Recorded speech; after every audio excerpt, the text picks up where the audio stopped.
오신 줄로 압니다. 예, 오늘은 골로새서 교회에 여러 가지 이단스러운 것들이 많다 이랬죠.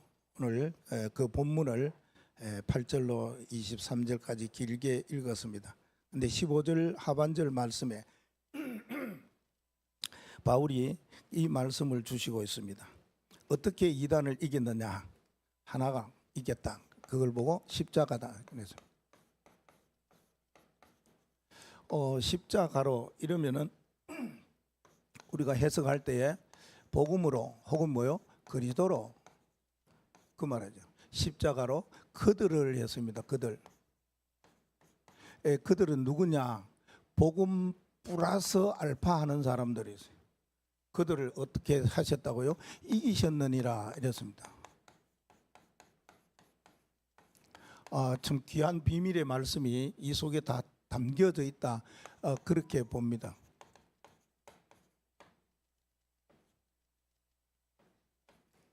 (28절) (32절) 예?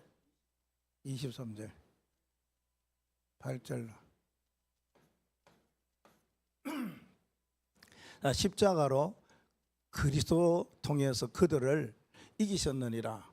바울이 골로새 교회에 상당한 핵심 있는 또 의미 있는 우리가 말하는 의미심장한 그런 메시아 말씀을 주셨다. 그렇게 봅니다. 그래서 이 말씀을 제목으로 삼고 오늘 하나님의 언약을 붙잡는 시간 되기를 바랍니다.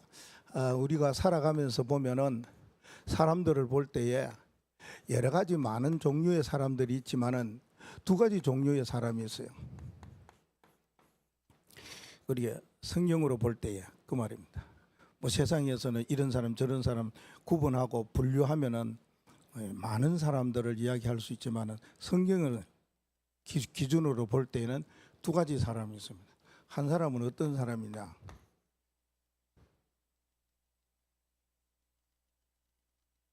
하나님을 안 믿는 사람. 하나님을 안 믿는 사람은 어떤 사람이냐? 구원받지 못한 사람입니다. 그런데 구원받지 못한 자를 성경에 말씀하고 소개하는데 또 의미가 있어요. 하나는 뭐냐 하면은 완전히 하나님 앞에 유기된 이방인이 있어요. 이 말은 하나님이 처음부터 저 인간 버렸다. 그런 의미입니다. 그러면 진짜 조금 하나님이냐 이라고 생각되죠. 하나님이 사랑의 하나님이고 좋은 하나님인 줄 아는데 하나님은 저 인간 버렸다 이랬는데요. 그랬었어요. 성경에 보니까 뭡니까? 가룟 유다 보고 차라리 나지 않았으면 좋겠다 이 말 하시죠. 그런 사람이 있다. 그걸 뭐냐 하면은 이미 하나님께서 유기된 버린 그런 사람이 있다. 그 말씀을 하셨습니다. 그래서 성경에 보면 누가복음 16장 19절에서 30절에 보면 이미 지옥 간 사람이 있어요. 지옥 갔어요. 그러니까 어떡합니까? 어쩔 수 없지 않습니까? 이렇게 하나님 앞에 버림을 받은 이방인, 버림받은 불신자 있다니까 그러네. 우리가 꼭 기억하고 담고 가야 됩니다. 그런데 하나님께서 예비된 사람이 있어요. 예비된 이방인이 있다 그 말입니다. 아니 버린 사람도 있고 예비된 사람도 있나? 준비된 사람이 있어요. 어떤 사람이 하나님이 예비하고 준비해놨냐? 사도행전 13장 38절에 보면은 이방인들 가운데에서 하나님이 작정한 자는 믿기로 작정된 자가 있었다 그래 말합니다. 하나님 예비해놨다 그 말이거든요. 그리고 사도행전 18장 10절 말씀에 보면 고린도 지역에 하나님께서 예비해 놓은 사람이 있다. 내 백성이 이 성중에 많다 그랬었습니다. 그 말은 뭡니까? 우리가 전도해야 될 이유가 여기 있지 않습니까? 하나님은 예비해 놓고 준비해 놓은 사람이 있다니까. 작정된 자가 있고 성중에 하나님의 백성이 많기 때문에 누군지 모르잖아요. 그래서 우리가 복음 전하는 거예요. 이미 버린 사람도 있지만은 이게 버린 자인지 하나님이 예비하고 숨겨놓고 준비해 놓은 사람인지 모르기 때문에 우리가 복음을 전한 겁니다.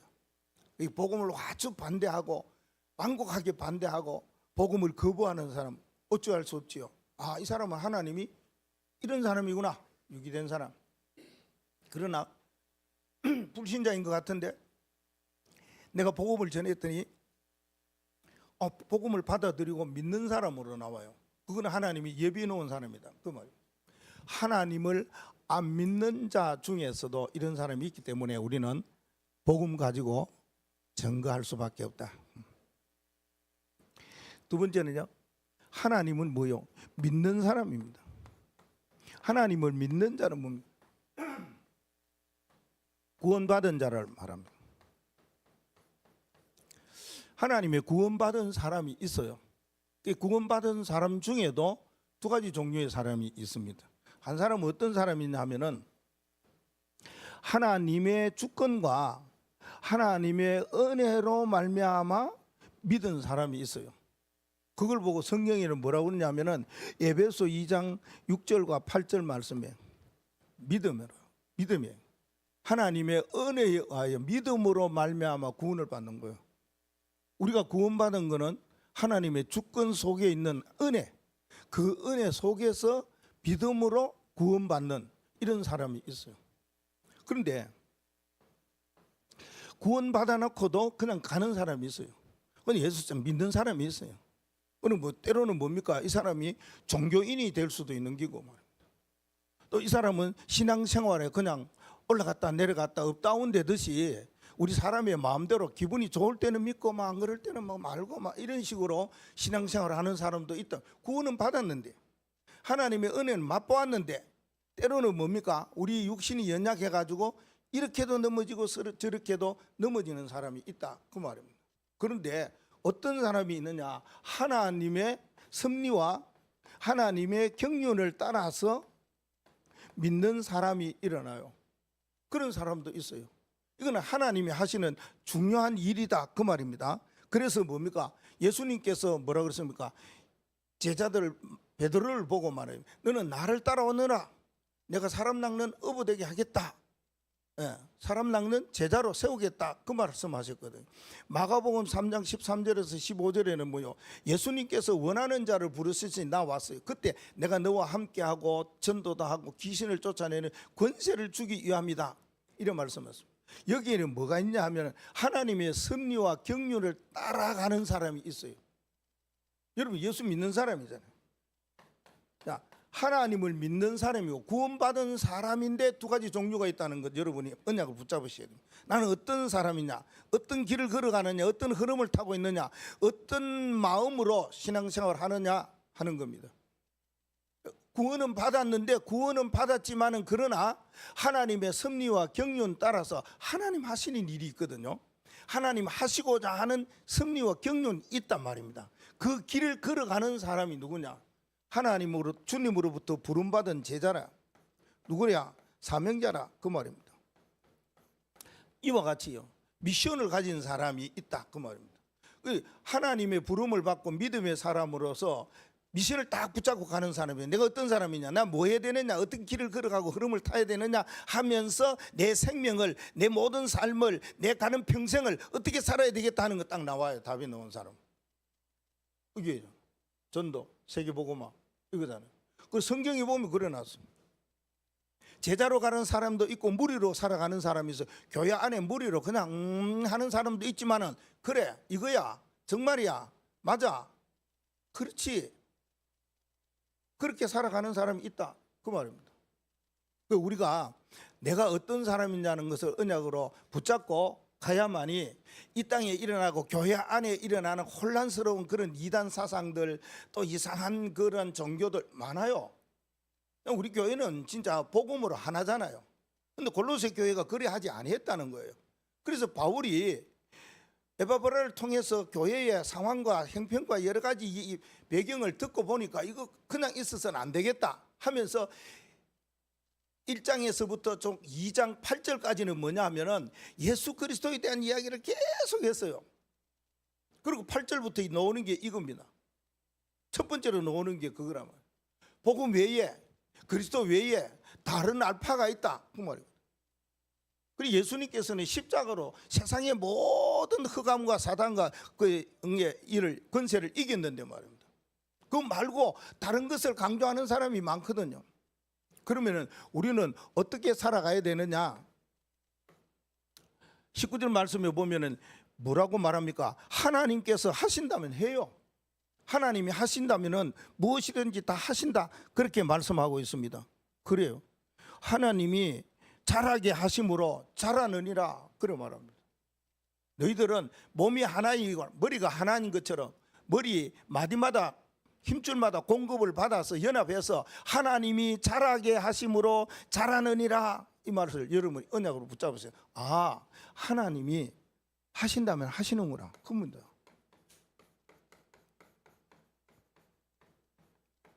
하나님이 하신다면 하신다, 이걸 여러분들이 마음에 담고 가셔야 된다고, 그 말입니다. 우리가 하는 것이 아니고 말입니다. 당연하죠.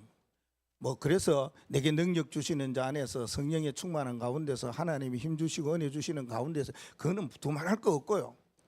그렇게 가는 것입니다. 그러면은 하나님이 하시는데, 어떤 일을 하시는데 우리가 신앙을 어떻게 하나님을 믿는 자로 가야 될 것이냐, 이겁니다. 하나님은 어떤 하나님이냐, 그 말입니다.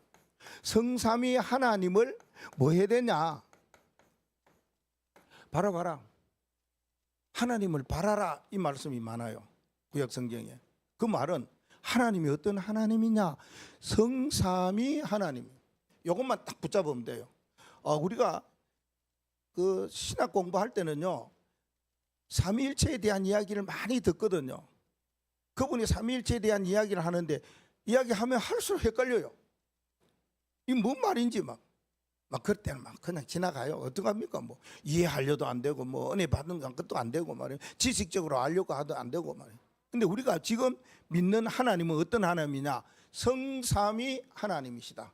이걸 여러분들이 바라봐요. 이 신앙, 이 믿음, 이거 가지고 있으면은 우리를 보고 뭡니까? 이걸 보고 절대 망대라, 여기에서 절대 빗나가면 안 돼요. 우리는 평생의 망대, 평생의 여정, 평생의 이정표를 붙잡을 때 가장 중요한 건 뭐냐? 하나님이 나를 절대 망대로 세웠구나. 그래서 성삼위 하나님을 바라보자. 여기 뭐 해야 돼요? 집중해야 돼요. 다르게 제한적인 집중을 어디 하느냐? 여기만 다 집중하면 돼요. 여러분이 원내스로 집중해야 될 거 있다면 성삼위 하나님을 바라보는 데 집중해야 된다. 그 집중하면은 어떠한 결과가 우리에게 마음에 딱 다가오느냐 하면은 성부 하나님이 나와요. 그러면 성부 하나님은 어떤 분이냐? 삼위일체 가운데 첫 번째 나온 게 이거잖아요. 하나님은 말씀을 뭐 한다고요? 성취하시는 하나님이시다. 당연하죠. 그래서 그 하나님의 말씀이 요한복음 1장 1절에 하나님이, 예수님이 말씀으로 이 땅에 오시고 창조자이신 하나님과 함께 하셨고 그 말씀을 이루시기 위해서 오셨어요. 그래서 그 말씀은 살았고 운동력이 있는 그 말씀이라고 말합니다. 그러면 그 말씀을 성취하기 위해서 우리는 어떻게 해야 되느냐 하는 것이 나와요. 그게 계시록 1장 3절에 하나님의 말씀을 읽고 듣고 지켜야 된다. 그걸 보고 뭡니까? 편집이다, 이렇게 이야기합니다. 자꾸만 뭐 해야 됩니까? 하나님의 말씀을 읽기도 하고 듣기도 하고 그 말씀대로 순종하며 지키고 인도받으려고 애써야 된다. 이게 성부 하나님께서 하십니다. 뭘요? 이렇게 하기만 하면은 어떤 말씀을 붙잡았든지 그 말씀을 성취시켜 주시겠다. 그러면 우리는 어떤 말씀을 붙잡아야 되겠습니까? 여러분 꼭 말씀을 붙잡아야 돼요. 언약을 붙잡아야 돼요. 무슨 두 가지 언약을 꼭 붙잡으시면 됩니다. 첫째 하나는 뭐냐면 우리가 비밀이 있어요. 말씀을 성취하시는 하나님이 우리를 통해서 하시고자 하는 비밀이 있는데 그게 뭐냐면은 평생 언약입니다. 평생 언약을 여러분 붙잡고 있어야 돼요. 평생 언약은 내가 가장 진짜 하나님이 내게 주시고 내가 붙잡은 이면 계약의 말씀이 있어요. 시대마다 하나님의 축복과 응답을 받은 사람은 이 평생 언약을 붙잡고 있었어요. 예를 들어 링컨은 모든 인간은 하나다. 여기에 색깔 따라 나눈 것도 아니고 주인과 종도 없다, 하나다. 이거 붙잡았단 말이에요. 이거 붙잡고 노예를 해방시켰다, 그 말입니다. 루트는요, 로마서 1장 17절만 의인은 믿음으로 말미암아 산다. 이거 붙잡았어요. 그리고 록펠러는 뭐 붙잡다 그랬어요?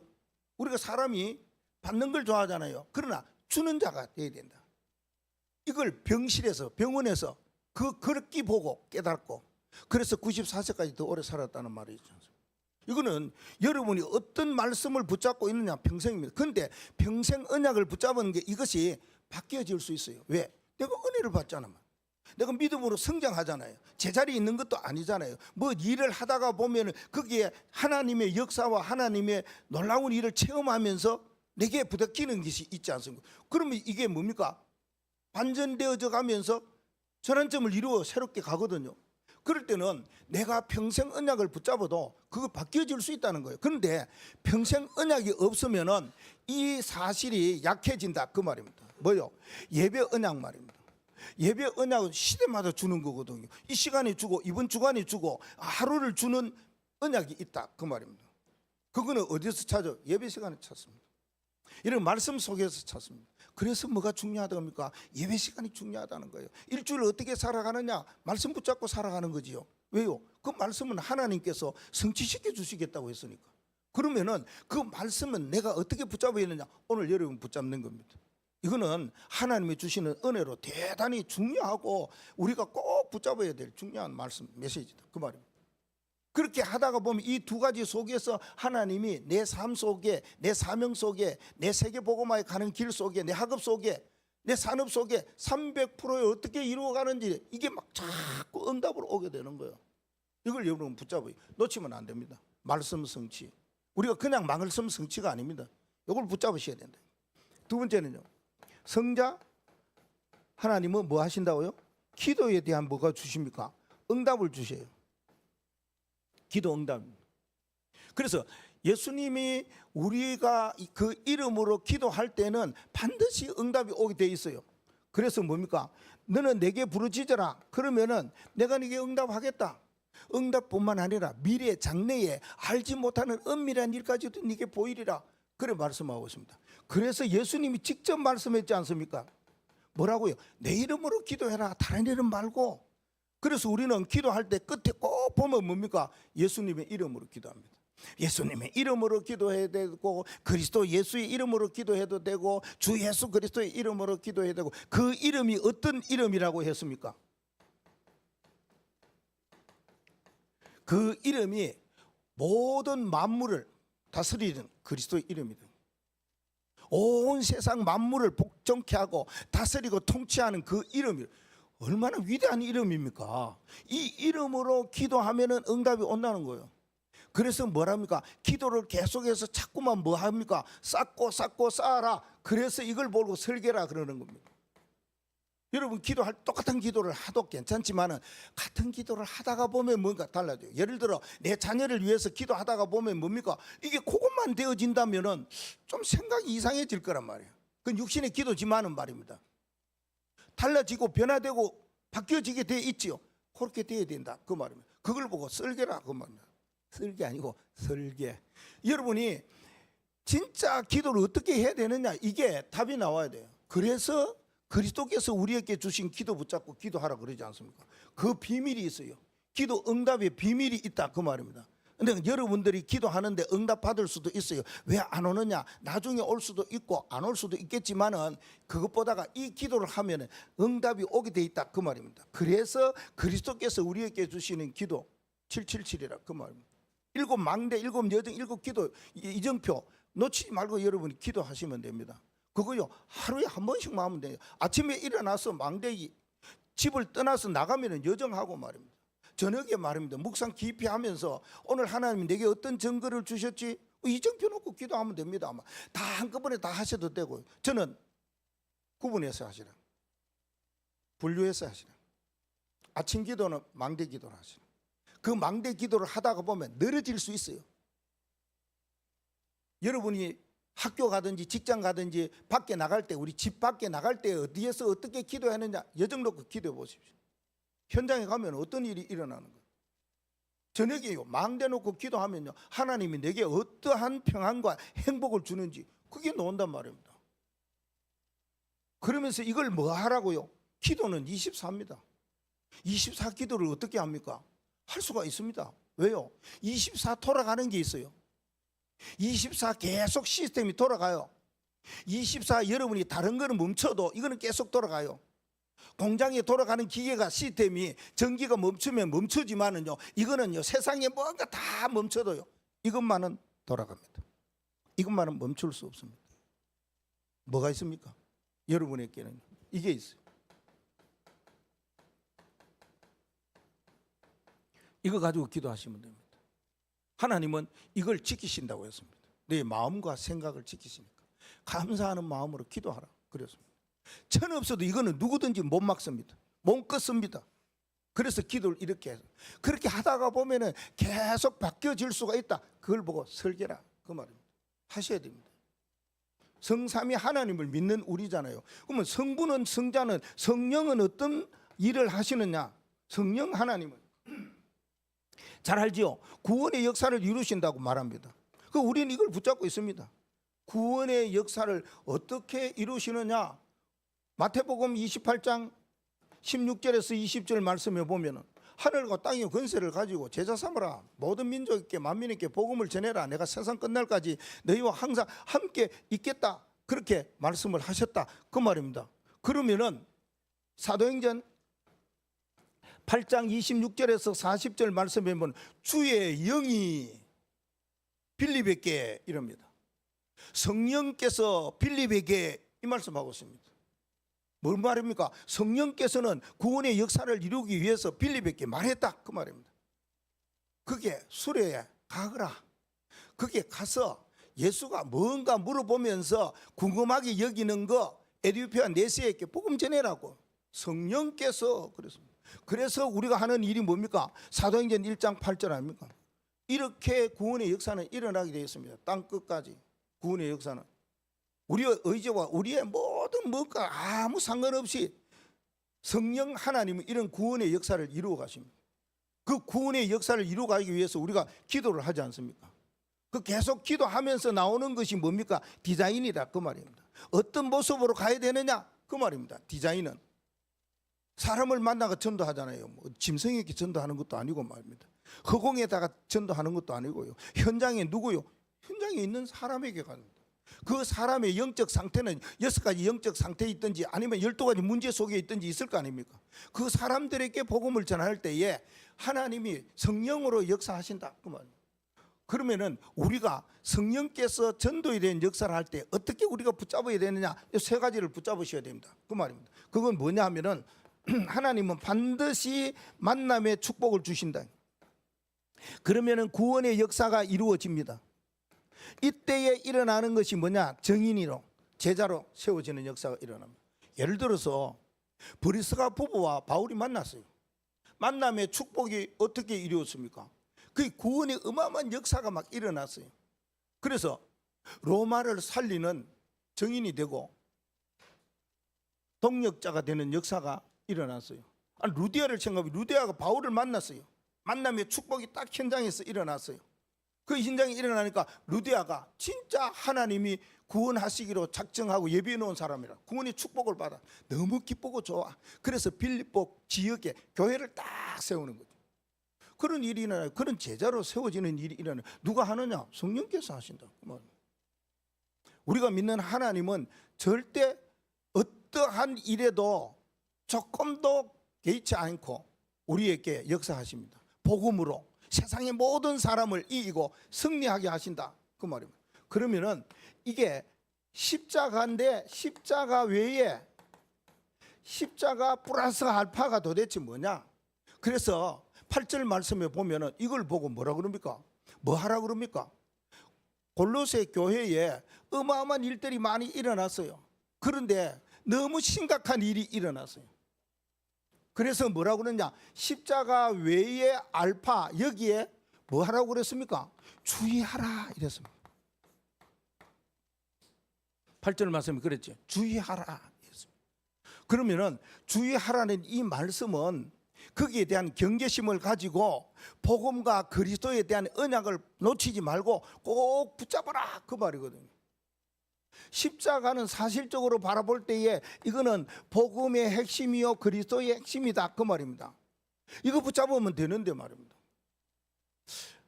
먼저 이야기를 합니다. 우리가 세상에 흑암 세력도 있고 악한 사단의 유혹도 있고 미혹도 있고 온갖 유혹도 있어요.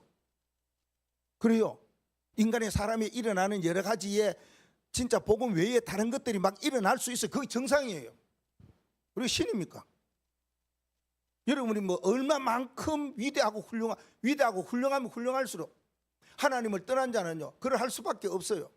그런데 그게 무섭고 그거 힘들고 그걸 때문에 그게 아닙니다. 우리가 내가 누구냐, 내가 어떤 사람이냐, 내가 뭘 붙잡아 있고 어떻게 인도받고 살아야 돼, 이거 붙잡으면 되잖아요. 예를 들어 사단의 세력이 있어요. 사단의 망대가 있어요. 흑암의 세력들이 너무 강하게 막 찾아오고, 그래 어떤 사람은 거기 눈으로 보이기도 하고 듣기도 하고 막 그러잖아요. 그 미치가지고 거기에 막 팔뚝 뛰기도 하고 온갖 짓 다 하잖아요. 그런데 그게 무섭습니까? 왜 무섭습니까? 이유가 뭡니까? 내가 무장이 안 되기 때문에. 그래서 바울은 에베소서 6장에 무장하라고 그래요. 내가 되면 아무 관계 없습니다. 내가 성령 충만하고 하나님의 결론에 가서 이야기하면 너가 능력 받고 내가 하나님의 인도받고 복음 안에 있으면은 무슨 사람이 있든지 무슨 상관이 있습니까? 예를 들어 우리 교회에 오직 복음 하나로 원내스로 세계 복음 하겠다는데, 오직 복음 이것이 대표적인 교회 되겠다고 하는데 여기에 딴 사람이 오면은 어떡합니까? 관계 없습니다. 왜요? 복음으로 모든 것을 인도받고 이끌어가기 때문에요. 아무 걱정 안. 그래서 우리가 여기에 골로새서에 플러스 알파가 많다는 거 오늘 이야기를 합니다. 근데 그냥 지나가요. 아무 상관이 없다 그 말입니다. 그 8절 말씀해 보면 누가 철학과 헛된 속임수로 너희를 사로잡을까 주의하라 이러죠. 사람의 전통, 세상의 초등 학문 이거 따르는 거 아니다. 그리스도를 따라야 된다. 이 말은 뭡니까? 그 당시 초대교회 때에 바울이 모든 현장에서 복음을 전하고 유대인들을 바라볼 때 회당에 가서 복음을 전했잖아요. 그때 뭐에 사로잡혀 있느냐 그 말입니다. 뭐에? 여기에 잡혀 있었다 그 말입니다. 어려워요. 그래서 내가 이야기합니다. 영지주의라는 말은 복음 외에 다른 것 붙잡고 있다. 그래서 8절 말씀에 나옵니다. 우리가 그리스도 이거 언약 붙잡으면 아무 상관없습니다. 영지주의가 있든지 뭐 아니면 뭐 어떤 주의가 나타나도 관계없습니다. 영지주의는 뭐냐? 복음도 복음인데 복음 말고 다른 게 필요하지 않느냐 이 말입니다. 영적으로 딴 지식이 있어야 되지 않느냐 그 말입니다. 그게 있어가 안 됩니다. 그래서 뭡니까? 우리는 복음으로 충만하고 그리스도로 충만하면 됩니다. 그리스도로 모든 것이 다 이루어지고 답이 되는데 그 외의 것도 있어야 된다. 이게 골로새 교회에 일어났던 플러스 알파이다 그 말입니다. 기억하시기 바랍니다. 여러분 생각해 보세요. 우리 교회가 우리는 복음인데 오직 복음인데 복음 말고 그래도 열심으로 해야 안 되나, 그래도 철학 공부도 해야 안 되나, 그래도 뭔가 알아야 되지 않겠냐. 그러다가요 바울이 에덴에서 가서 에덴에 가보니까 막 우상들이 많아요. 그래가 막 분노가 막 일어났어요. 그래서 회당에서 유대인들과 이 사람들에게 뭐였냐, 변론하기 시작했어요. 막 변론하기. 그거는 하나의 철학이야 뭐야 쭉 나옵니다. 사도행전 17장에 보면. 그런데 결론적으로 말해서 뭐라 그럽니까? 아단에서 자기 스스로 철학자들과, 이게 철학이라, 소피아 철학에 그에 대한 지식이 있는 사람들과 변론했더니 별로 이득이 없어. 그래서 아단의 전도는 실패다 그렇게 말하는데 끝에 보면은 몇몇 사람이 주를 믿더라 나오긴 나옵니다. 뭐 한 사람 믿어도 중요한 거 아닙니까? 그렇게 되어질 수 있다 그 말입니다. 그게 영지주의입니다. 복음 외에 철학과 속임수 뭐 다른 거 어떤 거 자꾸 붙여갖고 하는 거예요. 그래서 뭐냐, 그거는 초등 학문을 따라가는 것이지 그리스도를 따르는 것이 아니다 이렇게 나와서 여러분 기억하시고요. 두 번째 나오는 거는 11절 13절 말씀에 보면 할례주의자가 나옵니다. 할례주의. 할례는 세례를 받는 거잖아요. 그리고 성기에 이제 앞에 부분을 그거 하는 건데 그건 뭡니까? 손으로 하는 것이다 그 말합니다. 손으로 할례를 받고 세례를 하는 거, 그거에 대하여서 이야기를 많이 하죠. 그게 중요한 것이 아니다 그 말입니다. 오히려 할례보다 무할례로 범죄함으로 말미암아 나오는 것도 있어요. 13절에는 그런 사람들도 있다. 그걸 뭔 생각을 자꾸만 여기에다 중점을 두느냐. 그래서 고린도전서 10장 1절과 2절 말씀에 보면은 세례가 어떤 것이냐, 할례가 어떤 것이냐, 이거 나옵니다. 이스라엘 백성들이 애굽에서 나왔어요. 할례 안 받았어요. 6월절에 그냥 피로 구원받아 나왔어요. 출애굽했어요. 나왔는데 바울은 고린도 교회를 향해서 하는 말이 뭐냐, 저들이 멀리서 볼 때에 이스라엘 백성들이 홍해로 완전히 빠졌어요. 물속에 빠졌다가 멀리서 보면 없는데, 물은 없는데 빠졌다가 다시 올라왔어요. 그걸 보고 세례라, 이렇게 바울은 고린도 교회에 소개하고 이야기한 겁니다. 우리가 꼭 이걸 받아야 됩니까? 여러분 세례 꼭 세례 받았죠? 근데 예수님도 세례 받았잖아요. 세례를 기피하고 회피하고 안 받아도 된다 하는 사람이 있어요. 그러나 받는 것도 맞다는 거예요. 예수님도 받았었어요. 세례는 뭐냐? 이 사람이 예수 믿는 것에 대하여서 확정하는, 정인으로 서는 거예요. 그럼 내가 어떻게 구원을 받았는지 거기에 대해서 심적으로는 사람 모르잖아요. 그런데 알아, 요게. 그래서 뭐냐, 우리 한국에는 침례는 손에 머리를 얹으면 우리는 뭡니까?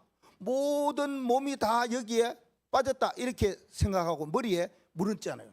근데 침례교는 물속에 쑥 들어갔다 빠져나와야 돼. 막 이렇건 저렇든 그건 관계없습니다. 우리가 뭘 생각해야 된다 그 말입니까? 세례에 대해서요, 아무 생각, 그걸 꼭 뭐 해야 된다 이렇게는 할 필요는 없다. 왜요? 예수님이 죽으실 때 한편 강도가 있었어요. 그때 그 한편 강도가요, 나는 한편 강도는 다른 사람은 예수님을 욕했지만 이 사람은 욕 안 했어요. 내가 참 나쁜 사람이다. 날 용서해 달라. 당신이 하늘나라에 임할 때 나를 생각해 달라고. 그럴 때 뭡니까? 그리고 오늘 나와 함께 낙원에 있으리라. 그래서 그 사람 세례 안 받았어요. 한편 강도 세례 안 받았어요. 안 받아도 되겠네, 그 말이 아니다. 그 말이에요. 사람들이 이걸 강조를 많이 하는 사람이 있다. 플러스 알파에 대한 이야기를 많이 한 사람이 있다.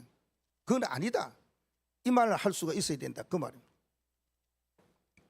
세 번째는요, 율법주의입니다. 율법은 알아요. 율법주의가 되어서는, 율법은 사실은 모든 하나님의 말씀이라, 말씀이 율법이라, 그 말씀 지켜야 되잖아요. 법인데요. 그래, 법은 다 지킬 수는 또 없잖아요. 거기 강조해서는 안 된다 그 말입니다. 그래서 갈라디아 2장 14절 이하에 보면 그러잖아요. 바울이 베드로 보고 그러잖아요. 당신이 율법을 다 지키지 못하면서도 이방인들에게 왜 자꾸 율법을 강조하고 가르치느냐 그 말합니다. 그래요. 우리는 그 율법으로는 구원받을 수가 없다 그 말입니다. 그런데 사람들은 이걸 지켜야 된다 이래 이야기 놓는다 그 말입니다. 법을 지켜야 되고, 맞지요. 법은, 세상의 법을 안 지키면 손해보는 거고 또 피해 입는 거고 어려움을 당하는 거, 그런 거지요. 그런데 뭡니까? 그게 다는 아니다 그 말하고 있습니다. 이거는 플러스 알파다. 바울이 골로새 교회를 향해서 이야기한 겁니다. 그 다음에 18절에 19절에 말씀해 보면은 이게 나와요. 신비주의가 나와요. 어떻게 보면 앞부분에 있는 글자는 우리가 필요로 한 것입니다. 신비. 그래요. 이게 얼마나 신비로운지요. 믿는 것이요. 이건 기적이거든요. 우리가 구원받았다는 건 놀라운 일이거든요. 그런데 구원받았는 것이 뭘 행위로 구원받은 게 아니잖아요.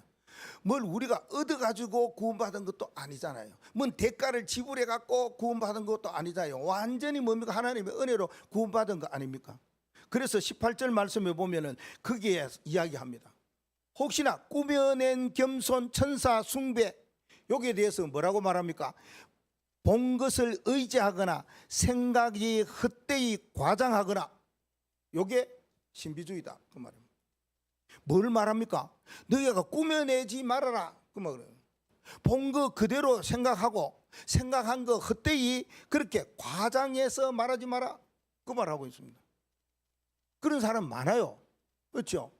우리가 사실적으로 보면은 전도할 때 뭐 간증 이야기 하잖아요. 간증 갔다 이야기 할 때 보면은 뭐 거의 뭐 100% 맞다고 할 수도 있겠지만은 그거 외에 다르게 이야기할 때가 많아요. 네, 덧붙여가 이야기할 때가 많아요. 그렇죠? 뭐 사실 이렇고 이렇다 하는 그게 필요하지, 그 외에 이런 것들을 이야기할 필요는 없는데 거기에 많은 이야기합니다. 우리가 자칫 뭐 합니까? 포럼할 때도 그렇다고요. 하나님의 말씀은 내가 이거 이런데 오늘 강단의 말씀을 이건데 이걸 내가 붙잡아서 그래서 내가 이렇게 살아가겠어 이러면 돼요. 그러면 오늘 강단 메시지 속에서 나온 걸 이야기하잖아요. 그러면 뭐 나왔어요? 그러면 그 나온 것을 내가 이 말씀을 이렇게 나는 붙잡았는데 전에 보니까 이런 일이 있을 때에 나를 이렇게 인도하시더라. 그 말씀을 그렇게 나가면 되잖아요. 그러니까 우리가 하나님의 말씀에 대하여서 이야기할 때에 꾸며낸다든지 과장한다든지 본 것 이상하게 말하면 그걸 보고 그런 사람들이 많다. 골로새 교인들아, 그래서 뭐 하라고요? 주의해라. 주의하라는 건 뭔가 정신도 차려라. 그 말도 되겠죠? 예, 이런 거. 다음에 하나만 더 하십시다. 너무 많은 이야기를 하면 여러분이 혼란스러울 것입니다. 의식주의입니다. 의식주의는 20절 하반절에 보니 세상 사람의 눈을 의식하지 마라. 그런 세상의 규례와 법을 의지하지 마라. 예수님도 그랬었어요. 바리새인들 보고요. 너희들 기도를 그렇게 하는 거 아니다. 막 견문차고 세상 길거리에서 갖고 많은 사람들이 지나가는데 금식할 때도 표시내 가면서 금식하고 막 얼굴도 그래. 그러지 마라. 그럽니다. 그리고 사람 의식하면서 신앙생활 해서는 안 된다. 그 말입니다. 우리가 뭔 사람 때문에 신앙생활 합니까? 아니죠. 진짜 하나님이 내게 은혜 주셔서 그 은혜 속에서 신앙생활하고 하나님을 섬겨가는 거 아닙니까? 그렇지 않다. 어디가? 골로새 교회가 플러스 알파가 너무 많았다. 그 말입니다. 그럼 여러분들이 플러스 알파에 대한 이야기하면 여기에 막 힘이 돼갖고 여기 빠질 수 있어요. 그럼 필요 없다. 근데 결론적으로 뭘 이야기하냐 하면은요, 결론적으로 이야기하는 바울의 말씀을 들어보시다. 15절 하반절 말씀이 오늘 제목이라. 뭡니까? 십자가로 그들을 이기셨느니라. 그런 말씀합니다. 그 다음에 19절 하반절에는요, 이게 결론입니다. 이렇게 붙잡으면 됩니다. 19절 하반절에는 하나님께서 잘하게 하심으로 잘하느니라. 하나님이 다 하신다. 그래서 뭡니까? 하나님을 바라봐라. 그 말입니다. 우리가 하나님도 지금도 살아서 역사하시기 때문에 우리는 하나님을 바라라. 그 하나님은 누구냐? 성삼위 하나님이시다. 그 하나님이 무슨 일을 하시느냐? 이걸 하신다. 이걸 바라고 이걸 붙잡아라. 그 말입니다. 진짜 믿음의 사람은 성삼위 하나님을 믿잖아요. 그 하나님이 어떤 일을 하는가 그걸 인도받아가 가는 사람이 진짜 미션을 받은 요겁니다.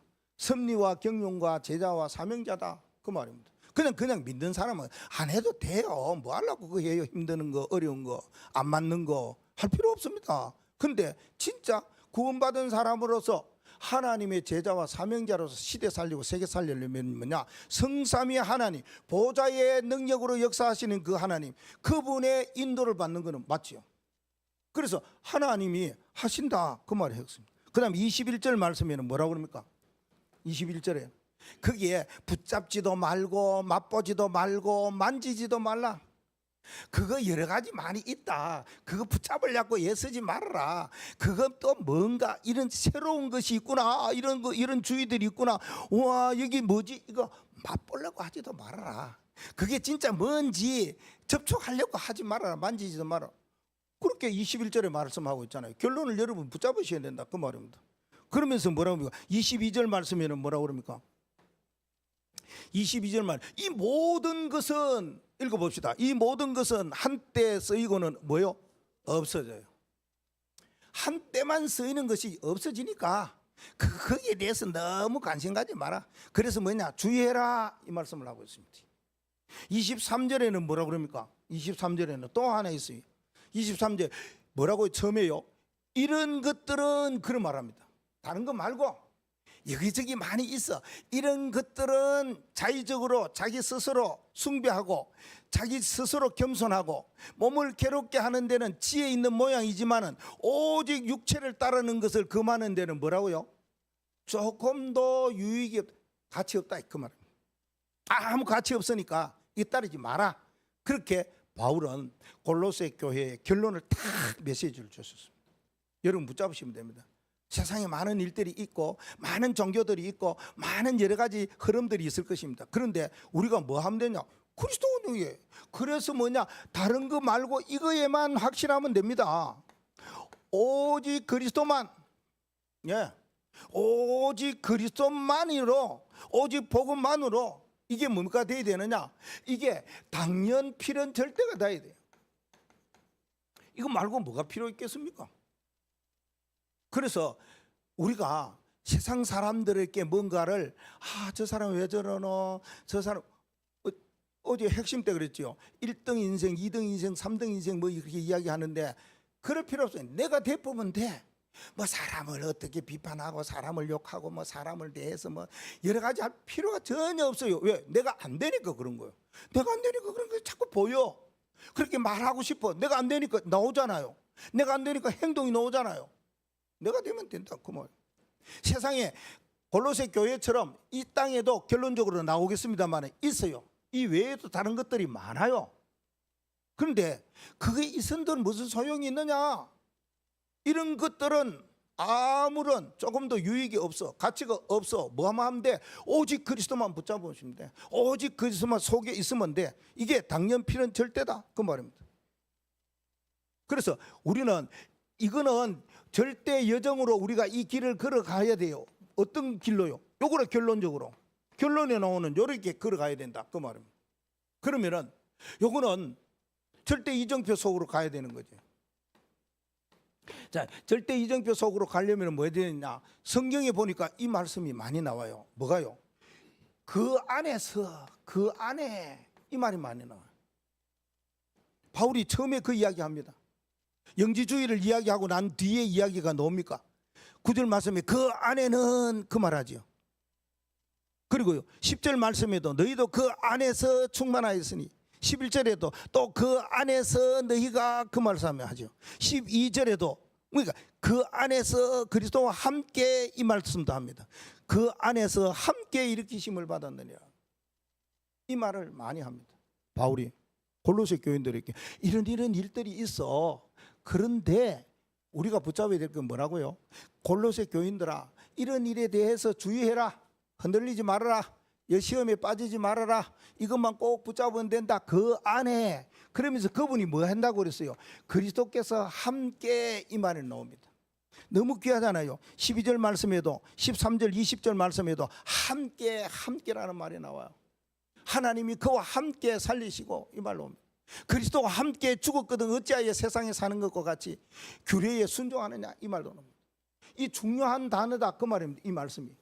그렇다면은 우리가 세상에 많은 일들이 일어나도 오직 그리스도만을 어떻게 살아가야 될 것이냐, 이렇게 살아가면 됩니다.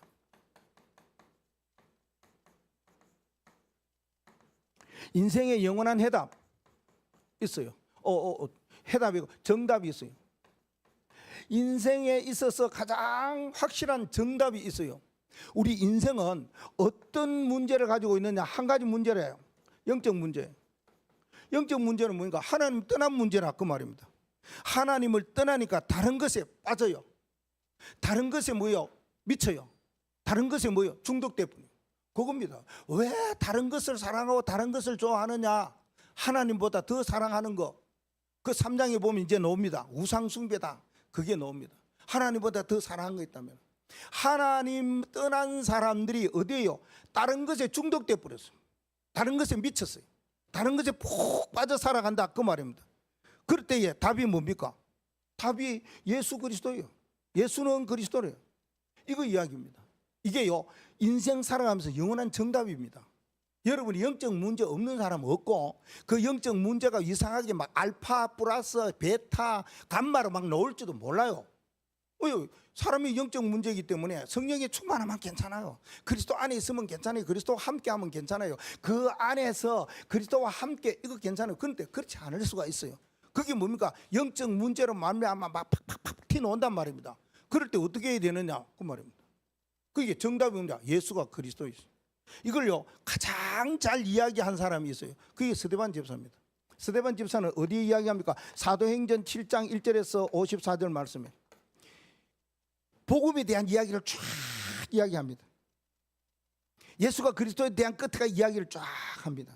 이때 유대인들은요 화가 나고 막 속이 상해갖고 흥분해갖고 막 돌을 들어갖고 막 치고 이래가 스데반이 숨겨 있지 않습니까? 이유가 뭡니까? 이겁니다. 상대방의 영적 문제에 대한 메시지를 꽉 주는 거예요. 예수님도 그러셨지요. 바리새인 사두개인들하고 장로들 서기관들에게 주셨지만 특히 빌립 집사가 이게 영적 문제에 대해서 막 쏴붙여봤어요. 죽는 줄도 알았겠지요. 왜? 유대인들이 뭐 때문에 마음이 상할 것인가 알고 스데반 집사가 메시지를 전한 겁니다. 뭔 메시지를 전했습니까? 그리스도에 대한 이야기입니다. 완전한 오직 그리스도에 대한 이야기를 했어요. 그때에 일들이 일어나게 되는 겁니다. 우리가 그렇습니다. 인생의 모든 사람들에게 영원한 정답은 예수가 그리스도이시다. 두 번째는요, 인생의 영원한 해답은 뭐냐? 해답이 뭐냐? 해답도 예수가 그리스도이시죠. 해답이 여기에 문제가 뭐 어떤 문제입니까? 영적 문제가 파급되고 확산되어져 가요. 영적 문제를 해결 못하면요, 영적 문제에 대한 답을 갖지 못하면은 이게 자꾸 발생이 따로 다르게 나타나게 돼 있다 그 말입니다. 그걸 보고 뭐라 그럽니까? 영적 상태입니다. 영적 상태가 이상하게 돼요. 이 영적 상태가 왜 이상하냐? 환경이 그런 환경에서 자라오면은 그래요.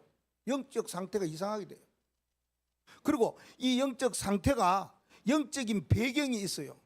여러분이 자라나는 배경, 가정의 가문의 배경, 뭐 절기의 배경, 그 시대의 배경, 거기에 빠져 있다, 거기에 중독됐다 이러면은 이러한 영적인 문제들이 일어나면 파급되고 영적 상태가 온전치 못하다 그 말입니다. 이때 조심해야 되는 거예요. 사람들이 이때 잘못하면요, 뭐랄까 우리가 말하면 사람답지 못한 가요가 이게 영적 상태라 그 말입니다. 그리고 영적 상태는 영적 문제가 파급되고 이게 따로 확산되고 발생되니까 영적 상태가 와요. 그럼 어떡합니까? 영적 상태가 오직 그리스도만이 뭡니까? 이게 영적 치유가 되잖아요. 영적 치유를 해야 되는데 이 치유는 무엇입니까? 이것도 예수가 그리스도이시다 그 말입니다. 누가 그랬습니까? 살기가요 눈에 막 등등해요. 남 보면 죽이려고 그래요. 예수 믿는 사람 보면 죽이려고 그래요. 그리고요, 자기는요 믿었던 그 자기가 믿는 신앙의 방법과 자기가 믿는 신앙의 흐름이 최고인 줄 알았어요. 여기에 반대하는 사람이 어디 있느냐? 여기 이상하게 말하는 사람이 어디 있느냐? 내가 잡아다가 내가 막 사람을 어떻게 하겠다. 그러니까 뭡니까? 대제사장이 사울을 잘 알고 이 사람이 훌륭한 일을 하겠다 불러다가 대제사장 공문을 주잖아요. 예수 믿는 모든 사람을 잡아 가더라. 이거 그러니까 얼마나 좋습니까? 여러분 생각해 보세요. 내가 평소에 하고 싶어 했고 내가 평소에 즐기고 싶었고 이거 좋은데 여기에다가 딱 문서를 딱 가지고 있으니까요, 얼마나 힘이 되겠습니까? 그래가 갔어요. 가다가 왜 됐습니까? 그 사울이 그때의 영적 상태가 그래 된 겁니다. 영적 문제로서 해결받지 못하고 너무 율법주의에 빠져갖고 있다가 보니까 어디예요? 상태가 그래 돼 버렸어요. 그래서 그때에 일어났던 이야기가요, 사도행전 9장 1절에서 23절 이 말씀 속에 보면은 바울이 어떻게 예수 그리스도를 만나가 뒤집어지고 그게 바뀌어지고 변화가 되어가지고 자기가 미워하고 자기가 정말 그 예수 믿는 사람을 죽이려고 했던 그 예수를 자기가 직접 만났어. 음성 듣고. 그런데 나중에는요, 직접 입으로 예수가 그리스도이시고 하나님의 아들이시다 하는 것을 증거해서 유대인들을 굴복시켰더라 그래 말합니다. 이게 뭡니까? 인생 영원한 해답이 그리스도밖에 없다 그 말이에요. 뭐가 되어야 됩니까? 오직 우리는 뭐가 되면 됩니까? 그리스도만 되면 됩니다. 오직 복음만 되면 됩니다. 오직 십자가에서 예수님 인생의 모든 문제를 해결하시고 다 이루셨다, 이거 붙잡으면 됩니다. 그러면은 어떠한 일들이 일어나도 이러한 뭡니까? 알파가 일어나도 아무 상관없습니다. 많은 알파가 일어나도 아무 상관없다 그 말이에요. 세 번째는요,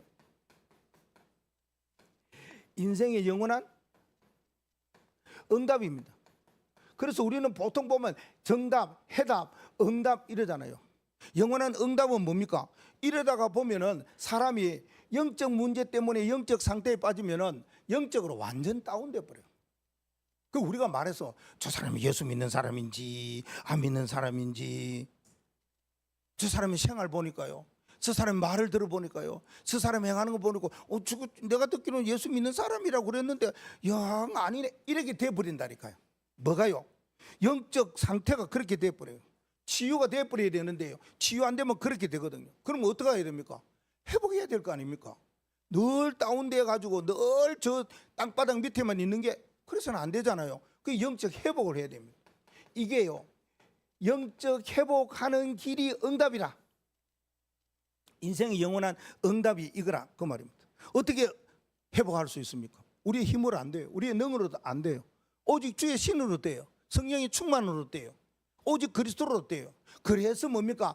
우리가 늘 기도해야 될 것 이야기한다면 주 예수 그리스도.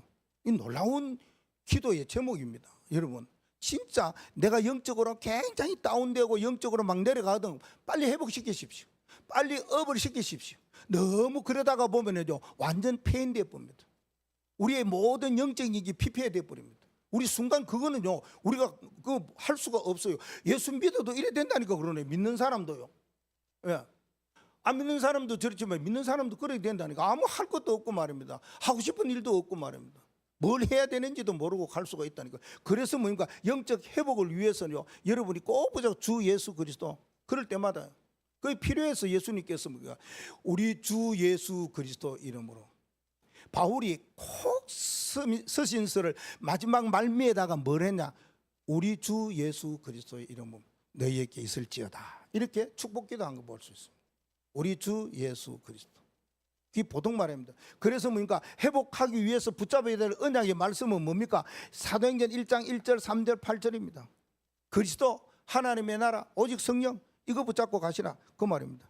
이거 붙잡고 뭐 하면 되느냐? 뭐 할 건 무엇입니까? 기도지요. 여러분이 기도 빼면 아무 시체입니다. 사실은 말씀은 존재하고 있습니다. 말씀은 변하지 않습니다. 누가 하나님의 말씀을 변동시키고 바꾸고 절대 못합니다. 그렇다면 우리는 뭐 해야 됩니까? 그 말씀 잡고 기도하는 것밖에 없습니다. 말씀이 중요한 거는 알아요. 근데 그 말씀은 변하지 않아요. 어떤 말씀을 붙잡느냐, 어떤 말씀을 붙잡고 어떻게 기도하느냐, 그거는 내가 해야 되는 거라. 기도하면 뭐가요? 역사가 일어나고 응답이 일어나. 우리의 모든 믿음이 다운됐다가 일어나, 회복돼. 그러면 뭡니까? 증거를 줘. 그 말하는 거예요. 그게 전도예요. 그 인생이 이 세 가지로 살아가는 거 아닙니까? 결론입니다. 지금 이 시대가 어떤 시대냐, 그 말입니다. 영적 전쟁 시대입니다. 영적 전쟁 시대라는 말은 뭐냐면은 앞으로요, 어떤 일들이 일어날지 모릅니다. 어떤 종교가 일어날지 모릅니다. 어떤 교파가 일어날지 모릅니다. 어떤 사상이 일어날지 모릅니다. 그거 가지고 막 교를 만들고 그걸 보고 뭐냐, 혼합주의, 많은 일들이 일어납니다. 뭐 같은 성끼리 뭐 의해 막 해야 되느냐 안 해야 되느냐, 막 예수 그리스도만 그걸 막 강조하고 하면은 뭐 잡힌다, 뭐 잡아간다, 뭐 엄한 소리다. 혼합주의들이 막 일어날 겁니다. 사실은 혼합주의란 말은 우리가 볼 때, 인간적인 볼 때에 믿음으로 보는데 이 이상한 종교다, 이렇게 생각하면 혼합주의입니다. 왜요? 요게 충만하면은, 요게 확실하면은요, 여기에 푹 빠져버리면은요, 여기에 미쳐버리면은 뭐가 보이느냐? 이상한 것들이 자꾸 보여요. 알파가 보여요. 그런데 이거는 골로새 교회에서 일어났던 이야기고 전에 일어났던 이야기지만 이 시대는 영적 전쟁 시대이기 때문에 이런 알파가 보인다, 그 말입니다. 지금도 보면 이단자들이 많잖아요. 저거가 성경적이고 저거 하나님이 잘 믿는다고 그래요. 여호와 증인이나 신천지나, 예를 들어 말입니다. 요거 갖다 붙어봐요. 요것만 딱 이야기해봐요. 끝나요. 게임 끝나요, 그때는. 그래서 뭡니까? 이런 혼합주의가 일어날 때 우리는 뭐 하면 되느냐? 이거 하시면 됩니다. 성령의 인도를 받아라. 성령 인도 받으려면 뭐 하면 됩니까? 이거는 다른 거 없어요. 하나님의 말씀은 정해져 있어요. 우리는 하나님의 성전이라 하나님의 역사가 일어날 수밖에 없어요. 뭐 하면? 기도하면은. 성령이 내 안에 계세요. 기도하면 역사가 일어나요. 그러면 뭐 하면 되느냐? 기도하면서 성령 인도 받으면 된다, 그 말입니다. 성령 인도 받는 방법이 있어요. 요거 말고 다른 거 절대 알파를 하지 마요. 알파 뭐냐? 복음 외에 알파 하는 거, 우리가 할 수 있는 잘하는 거, 이겁니다. 정, 인간의 정, 인간관계 이거 잘해야 됩니다. 여러분 신앙은 복음으로 사람을 살리고 해야지 정으로 안 살립니다. 정 주지 마십시오. 정 큰일 납니다. 저는 그렇게 생각합니다. 나는 나시린으로 자라가지고 이렇게 쭉 볼 때에 이게 진짜 문제다. 인간관계는 아니다. 진짜 목사는 사역관계 속에서 일어나는 일들이지 이거는 아니다. 그 말입니다. 복음 플러스 알파 정 이거 하면은요 사람이요 흔들리게 돼요. 안 그렇겠습니까? 사람 누구나 다 이 정 거기에 대해서 뭐 이렇게 하면은 사람은 흔들리게 돼 있어요. 성령인도 못 받는다 그 말입니다. 성령인도 못 받는 방법, 성령인도 다른 방법이 이거란 말입니다. 정. 또 하나는 뭐냐? 복음 플러스 알파인데 이 알파가 뭐가 돼야 되느냐? 내 자신의 이익이라. 아 예수 믿어 이익 돼야지. 예수 믿어 뭔가 도움이 돼야지. 아 우리 교회에서 뭔가 도움이 돼야지. 그래서 사업하는 사람들 보면 큰 교회 많이 가는 이유가 그거예요. 우리 교회에서 사업하는 사람 절대 지금까지도 한마디도 내 이야기 안 하더라고요. 할 수가 있지 않습니까? 안 해요. 그게 그래 돼야 됩니다. 내가 교회에 예수 믿음으로 말미암아 나 예배 빠지고 뭐 다른 거 하면은 돈 안 되냐 이런 식으로 나 교회 헌금 11조 안 하면 어떤 사람은 좀 말하기 그렇습니다만은 뭐 밤에도 가서 막 일하고 막 뭐 하기 위해서 하나님의 헌금하기 위해서 그런데 그 헌금하면은 조금 마이너스 되니까 생활에 삶에 계산적으로 그게 플러스 알파 되면 안 됩니다. 내가 너무 리얼하게 합니까? 그 다음에요 복음 플러스 알파가 돼야 될 것이 안 돼야 되는데 이게 되는 거예요. 나가 되는 거예요. 이게 교만입니다. 복음이 내야 되지. 자기의 아는 것, 자기의 뭔가 내 것을 내려놓아라 그 말입니다. 누구를 위해? 주와 복음을 위해서 모든 그 배설물 같이 여기고 내려놔라 그 말입니다. 내려놓으면요 많은 게 얻어져요. 많은 게 보여져요. 그런 어떤 언약을 붙잡고 우리가 가야 되지 않겠나. 골로새 교회에 여러 가지 플러스 알파가 있는데 우리가 신앙생활을 하면서 지금도 플러스 알파가 일어날 수가 있다. 이걸 어떻게 하느냐? 성령인도 받아라. 어떻게? 기도하면서 완전 무너뜨리고 하나님이 지금 원하시는 그 일을 감당하며 그 일을 이루어가는 축복과 응답받는 저와 여러분 되기를 주의 이름으로 축복합니다.